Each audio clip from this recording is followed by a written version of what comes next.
Students नमस्कार। निष्ठा RS के ऑनलाइन प्लेटफॉर्म पर आपका हार्दिक स्वागत है। सुप्रभात, नमस्कार। कैसे हैं सब? मैं आशा करता हूं आप सब अच्छे होंगे, आपकी पढ़ाई अच्छी चल रही होगी, साथ में फेस्टिवल्स का आनंद ले रहे होंगे। तो पढ़ाई है उसको जारी रखना है, फेस्टिवल आते रहेंगे।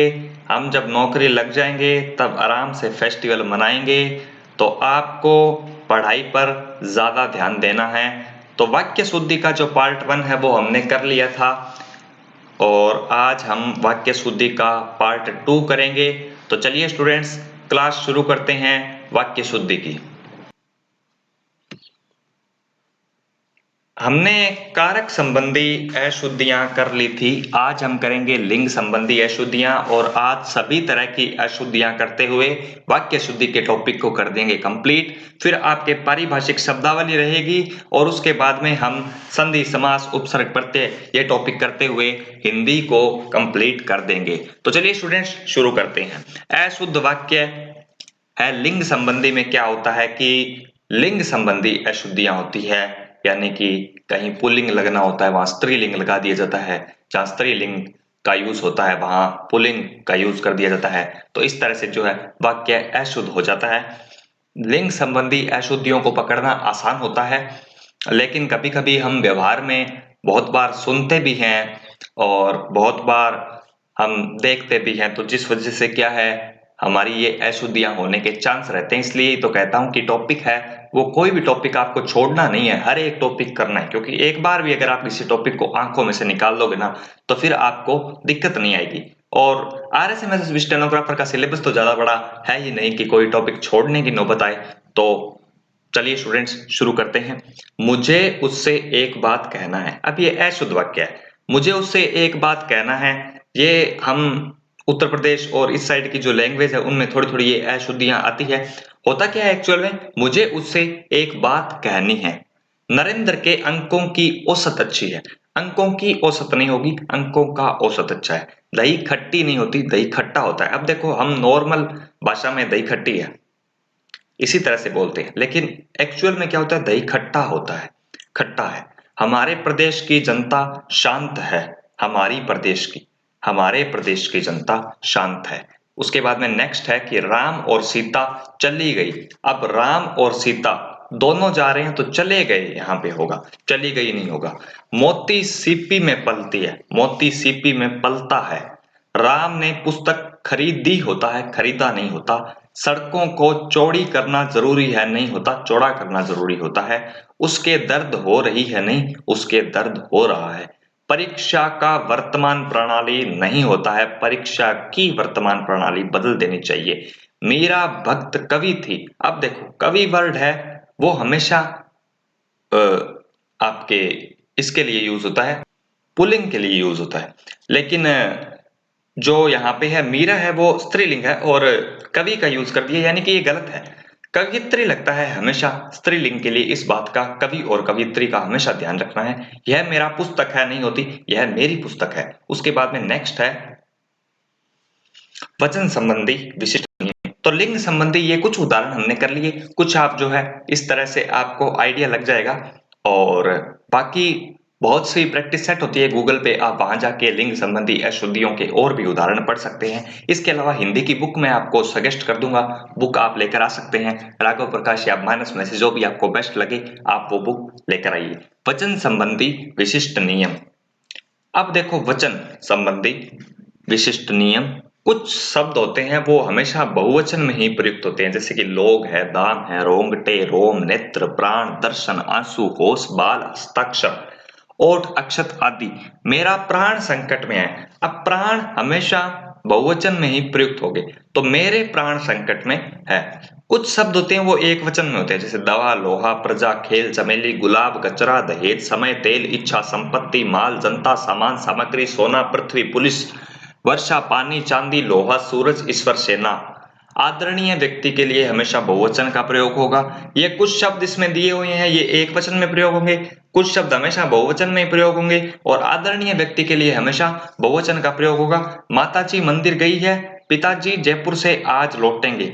अनेक अपने आप में बहुवचन है, इसलिए इसके स्थान पर अनेकों शब्द का प्रयोग नहीं करना है कि हमने अनेकों लड़ाइयां देखी। अनेक अपने आप में ही बहुवचन है वो, इसलिए अनेकों का कभी प्रयोग नहीं करना है।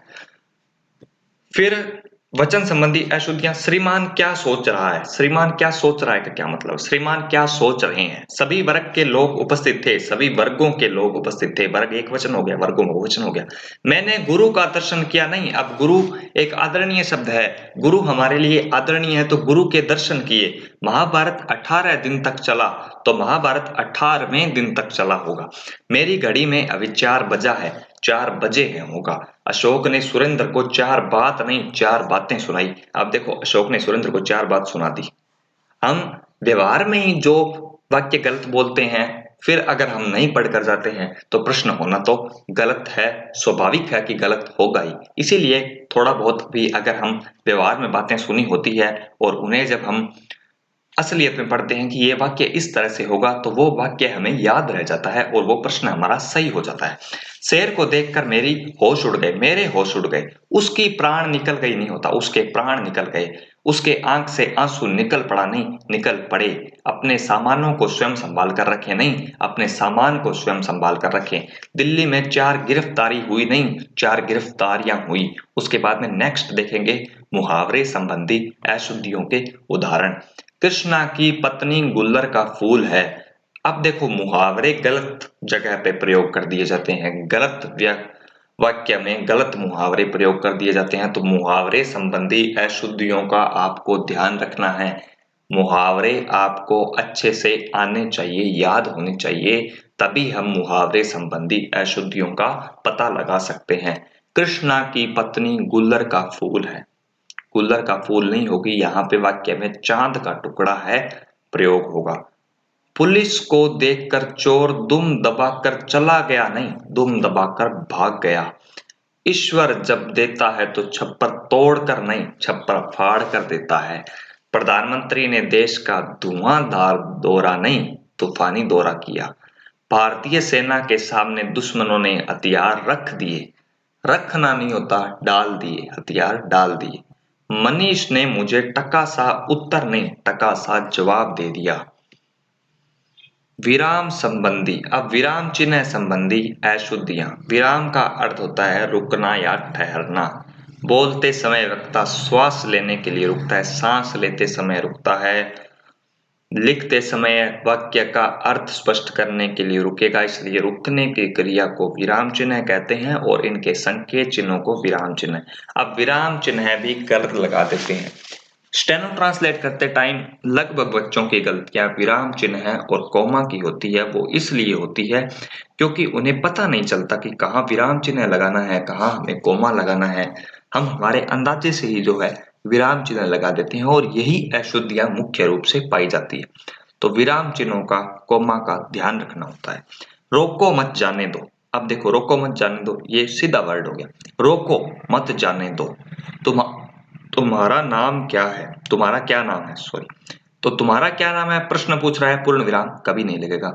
उसके बाद में तुम्हारा क्या नाम है प्रश्नवाचक लगेगा। वह रोते रोते थक गई, अब रोते रोते रिपीट हो रहा है तो योजक चिन्ह का यूज होगा।